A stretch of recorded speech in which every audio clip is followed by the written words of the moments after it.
Hey guys, and welcome back to another episode of The Terror Zone. Today, we'll be talking about the origins of Peter and the Wolf. In case you don't know what Peter and the Wolf is, it's basically a musical story, just like The Sorcerer's Apprentice. But there is something different. Every single character is an instrument, as you guys all know. Peter and the Wolf is a story that tells that. Peter being the fiddle, the bird being the flute, the duck being the oboe, the cat being the clarinet, the grandfather being the bassoon, and the kettle drums being the people that say them in the end, the army. All these characters are designed to be all these instruments formed together in one. And we'll see how these characters and their instruments come together in this one story in each version we see. Like, for instance, the Disney version, and the Sesame Street version, and many more who've done the same thing. And there are some inspiration that made the story possible for many other characters to be used this way, which we'll get on very soon. Let's start out with the Disney version so you guys can get familiar with the story in particular. The story starts off with Peter, who wants to go outside and play with his, pop gun. But unfortunately, if he goes outside, he might get eaten by the wolf. So, his grandfather gets very angry when that could happen to him. So he scolds at him every time he goes outside. But today in particular, he decides to sneak out while he's not looking and leaves the gate open. He is followed by his two friends. Well, his three friends, really. The duck, the bird, and the cat. At some point, they run into the wolf, and a lot of things happen there. And, spoiler alert, the duck is supposed to die at some point, then he comes back towards the end. Shenanigans happen where Peter is chased by the wolf and his friends, and eventually at the end, the soldiers save him, and they're finally back and welcomed home, with the wolf being captured, and them doing a parade together. And the Disney version, according to the Disney version anyway, the duck is safe and fine. He doesn't get eaten. He just somehow got lost in the attack somehow. Anyway, that's how the story goes in the Disney version. Now let's get into the original story.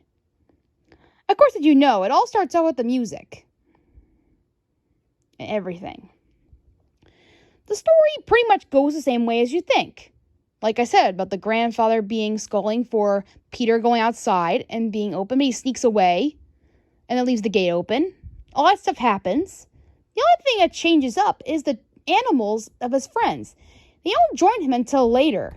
Instead, they're in the farm deciding who is who. Like, can they all fly? They're kind of fighting on who can be the better animal here. Like, who can fly better, who can swim better, and who can pounce better. So they don't really meet Peter until later on. But when they do come, they follow him, and of course, sure. Unlike the Disney version, Peter is actually caught by his grandfather before he goes outside and goes anywhere.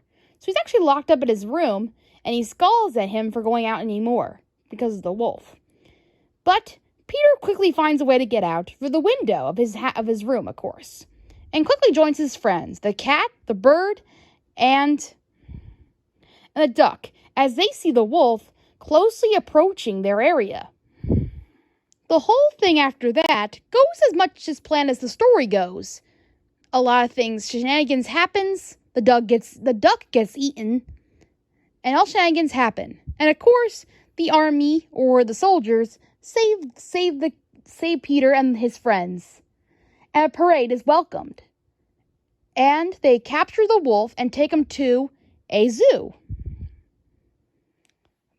But the narrator states that you could still hear the duck quacking inside his belly. And that is the real story of the Peter and the Wolf. Not much to say about the story, really. Just with minor changes, different stuff happening, and different things. Pretty much is the same way. Nothing has changed much, except the ending is really darker with the duck still being dead. In some versions of the story, the duck is still alive and well. unfortunately. But in this one, it's very different, where he's just alive, but still trapped in the wolf's belly.